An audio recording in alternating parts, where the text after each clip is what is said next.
Sanbonani and welcome to Wisdom X Magaziwe. Imina ngiyingane yamakhehla amadala, amakhehla amakhulu, amakhehla amahle. If you're watching for the first time, siyakwamukela. We are all about sharing wisdom, healing, and sharing light for the world to become better. And to the ones who are always here, siyajabula, siyathokoza, siyanijabulela, singamakhehla amadala, amakhehla amakhulu, amakhehla amahle. So today, I want to respond to comments even today. So I will start by saying this. If you don't believe in something, it's okay. And we're living in a free country where people believe in so many other things. But because of you don't understand people's beliefs or you don't believe in what they believe in, don't say anything about their beliefs. And do not even disrespect. Instead, keep quiet. That's my advice. In my other video, I think it's one of my first videos where I explain the link between God, ancestors, and us. And then I want to still continue, bring light to people when we talk about ancestors. When I define ancestors, I define them as people who lived and passed on. Abantu bebekhona emhlabeni baphinde futhi bandlula emhlabeni. I'm saying this because of there is someone in the comment section who was asking ukuthi will an ancestor that was, or someone that was a rapist who suddenly becomes an ancestor now, and then will they be a blessing to you? Will they give you a partner even though these people were doing izinto wrong? We are human beings right now living in the flesh, but there will come a time, Nati, we move from the flesh. We actually live fully in the spirit. Ngesikhathi angithi manje we are still serving, okwamanje we are still living, serving and doing umsebenzi lo sithunyelwe wona la emhlabeni. So once you move from the physical space, utepa into or upila fully in a spiritual realm, you'll see that some things are very much different, are done different. I might be looked at someone who is dull right now, who doesn't have money, who doesn't have this, because of there's also this notion yokuthi yeah ushonanga namali ushonanga na nix. Why do you think that person will be giving you blessings? Kunabantu la ngaphandle who have that certain belief. Angithi asikholwe ngokufana and futhi asiboniswa ngokufana kanti futhi asambulelwa ngokufana. Yinto kumele ukuthi uyazi. But nayo ke into engifuna ukuyifundisa namhlanje. People in your family. The people in your family who have passed away, but ungakazi wawaphuphana namhlanje. Ungazi nokuthi kwenzakalani ngabo.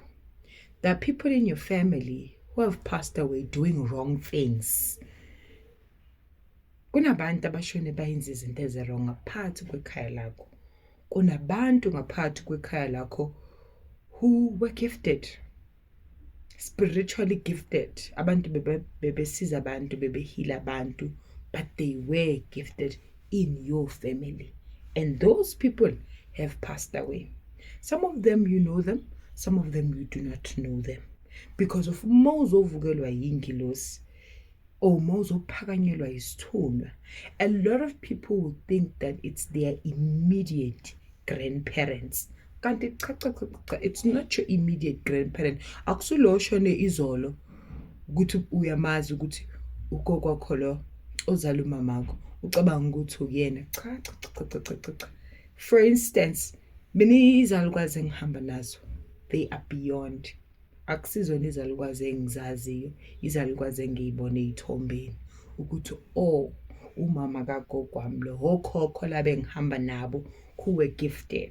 So akufanani with each and every family. Ngisaphinde ngibuyele. Kunabantu abashonile ngaphakathi kwekhaya lakho abangazange bafuna ukukhetha inkosi, abangazange bafuna ukulunga, bashona bayenza ubumnyama. So they won't be good ancestors. Angeke baze baba ama-ancestor akulungele, angeke uze kuba ama-ancestor right. But uma umuntu esekeze uhamba emhlabeni besalungisa iy'ndlela zakhe, bese nje akhethe inkosi ayenze izinto ngendlela kumele ukuthi ayenze ngayo, uyakwazi ukundlulela eyohlangana nabokhokho bethu, amathonga amadala amakhulu amahle. Yinto abantu ekumele ukuthi bayazi leyo. So I'm trying to respond to the person olokolo athi umuntu oceda ukushona manje bekayi-rapist, bekayi-ini. And not everyone in your family ondlula emhlabeni, yes, they become an ancestor, but do they become a part of the decision making? Not hayi bonke baba part of a decision making. I'll just make an example about myself. I descend from people who are gifted. Kabo mama, they are gifted. Amakhehle engihamba nawo nezalukazi engihamba nazo abantu abaphiwe umkhuleko, kuyakhulekwa, kusetshenziswa amanzi. Ekugcineni, I'm a representation of them.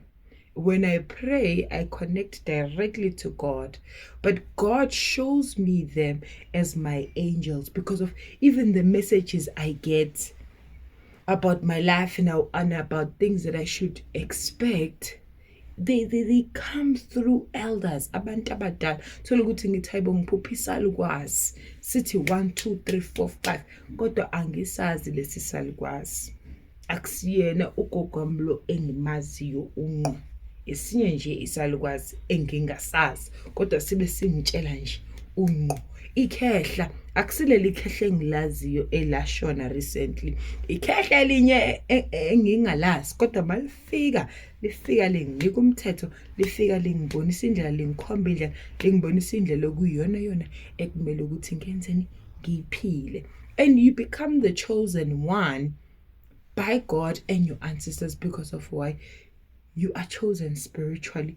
You are born gifted. Uzalwa unayo leyo nto. Unayo leyo nto le, they are able to communicate with you.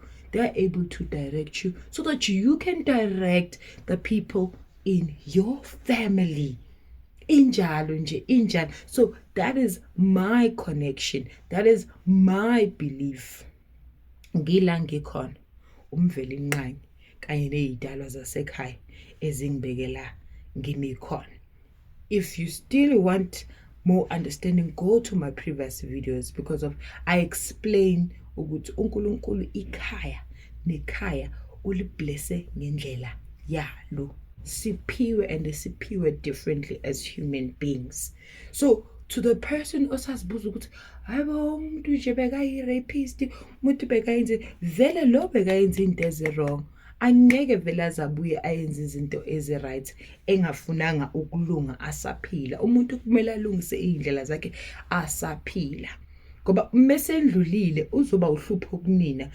Uba uhlupho kanjani? They might come back azoniphilisa kabuhlungu. They might come back kumele kube yini enimshwelezelayo enimenzela izinto. So umuntu ulunga asaphila. Mangaba akalunganga aphila, then mesendlulile definitely akekho vele umuntu ozoya kuloyo muntu lo ayocela izibusiso.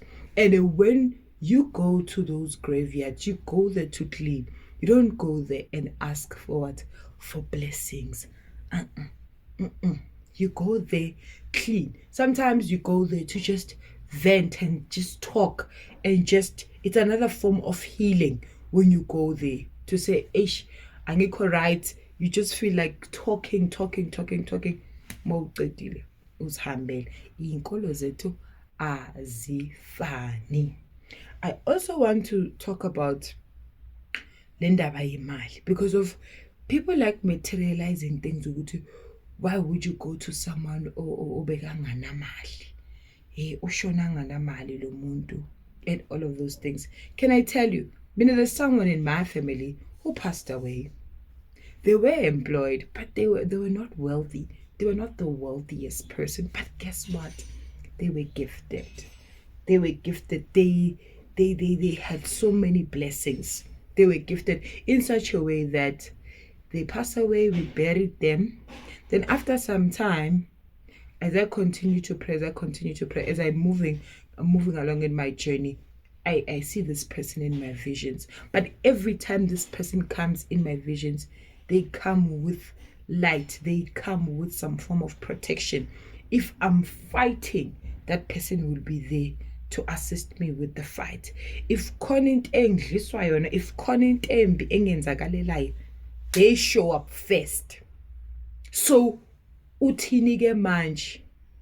Why would I ask someone mali, but all the time when I'm about to have money, or when I'm about to pop a life in or give a right a life in, this particular person shows up in my visions.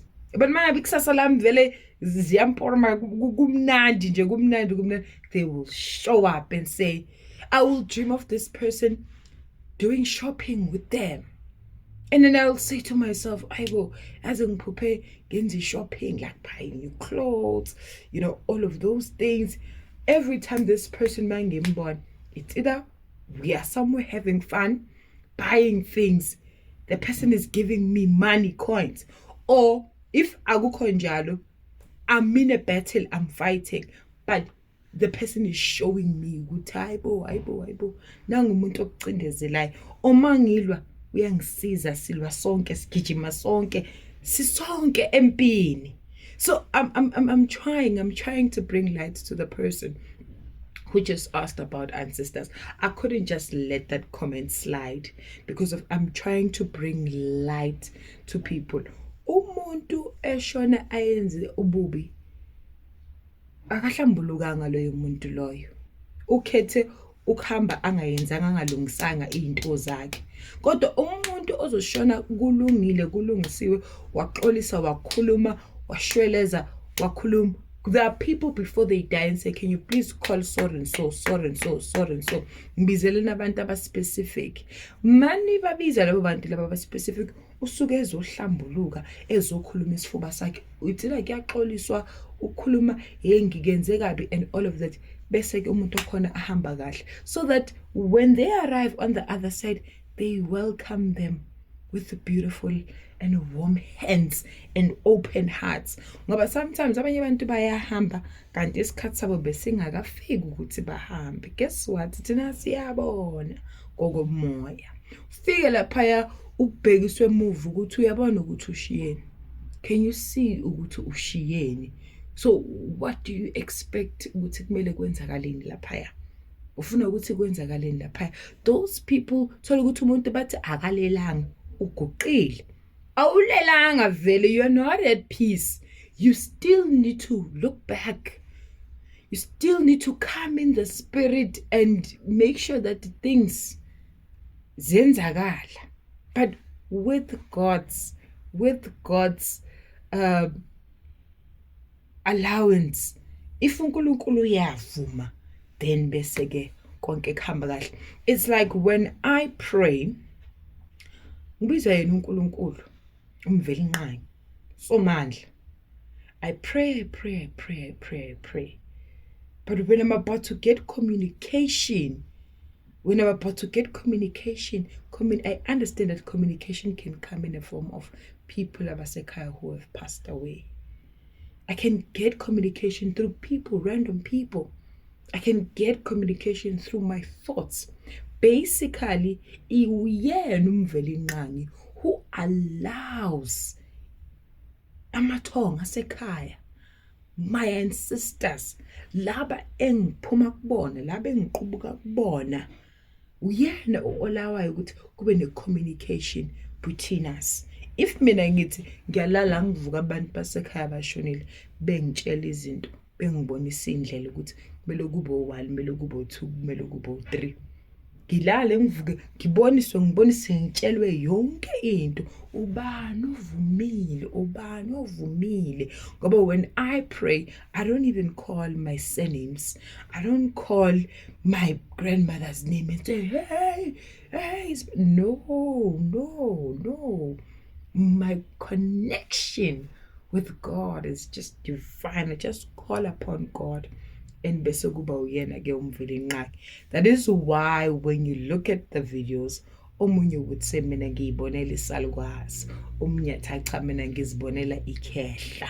It tells you about the people that I'm working with. Mangithi amakhehla madala, amakhehla amakhulu, amakhehla amahle, ababonwa ngenyama labantu ngamehlo enyama, kodwa babona ngokomoya. Uthi mangifikile endaweni ngembethwe umoya wezalukwazi, umoya wamakhehla.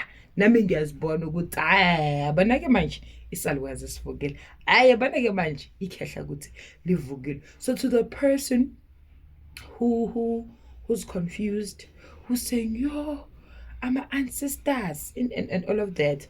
Kumakaziwe mina ingane yamakhehla. I pass away today. I become an ancestor. What type of an ancestor am I going to become? Ngilungisile na, ngihambe ngumuntu onjani la.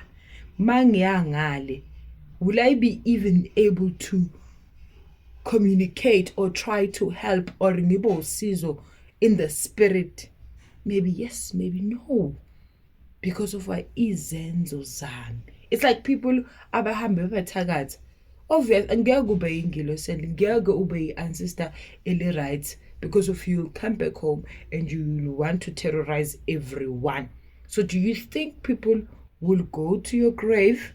Do you think people will want to remember you? No, people will just say, I don't even want to associate with this one. Hence, other people will say when you use a white candle, you are praying and you ubiza zonke idala.